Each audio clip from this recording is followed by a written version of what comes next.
Marion Oester was born in Vienna in 1931 to Emil and Jetty Oester, a typical Jewish family. Her father owned and ran a furniture store with her uncle. My Aunt Marion had a comfortable life, nothing spectacular, not wealthy, but also certainly not poor. I would say middle class, and everything was fine until, as things do, they changed. Marion was 7 years old when the Anschluss occurred. She recently returned to Vienna and remembers standing on the street corner as the Nazis arrived. My father said, "Wait, you'll see something."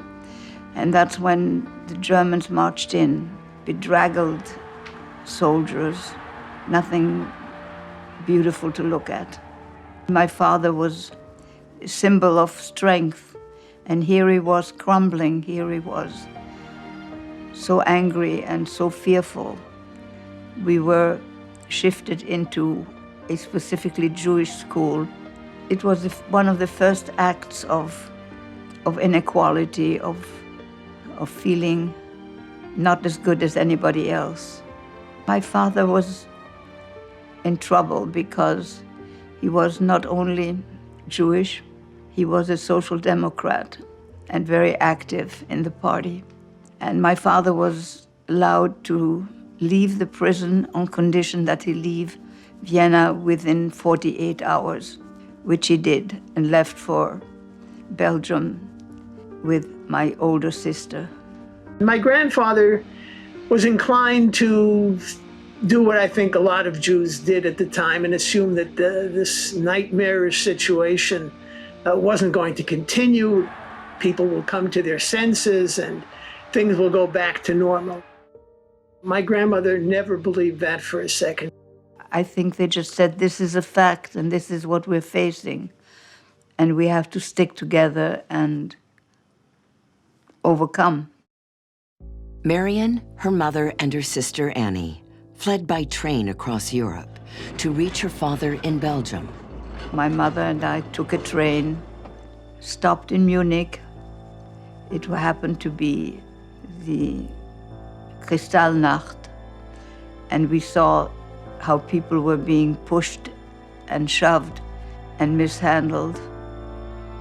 There was no rest in Belgium, and the family moved on to France, where they were sent to a series of internment camps, eventually landing at a prison camp along France's southern border in the Pyrenees. We wound up in the camp of Gurs, which was not an extermination camp, but a concentration camp. They didn't kill you there, they just killed you by not feeding you, by letting terrible diseases go unchecked. And we stayed there for a year and a half. She had jaundice at one point, so it was not a pleasant time. On the other hand, when you consider the options, certainly it was better to be in a French internment camp than in anything the Nazis were running directly. Through great fortune and determination, the family escaped Gurs months before its Jewish inhabitants were deported to Auschwitz. And we were lucky. Through the Red Cross, we found my father, who was in another camp, and we managed to get to Marseille, where we were hidden by a lovely Italian couple. Because of them, we were able to survive. For instance, they knew, or they thought, that there would be a roundup of Jews, so they locked us into our own apartment with a big padlock outside to make people think we were not there. And when the police showed up, he would say he didn't have the key. It was an old rusty lock. It had always been there. He could guarantee to them there was nobody in there. And they believed him, or at least purported to believe him. They knew they had to get out of Marseille, they had to get out of France, and fortunately Switzerland was not far away. And we were allowed in only because My mother had a family that held Swiss citizenship. And so we were free in 1942 in Switzerland. Marion spent the duration of the war in Basel, Switzerland, in relative peace as she pursued her studies. She was getting some kind of education, probably a pretty decent one, actually, given the circumstances.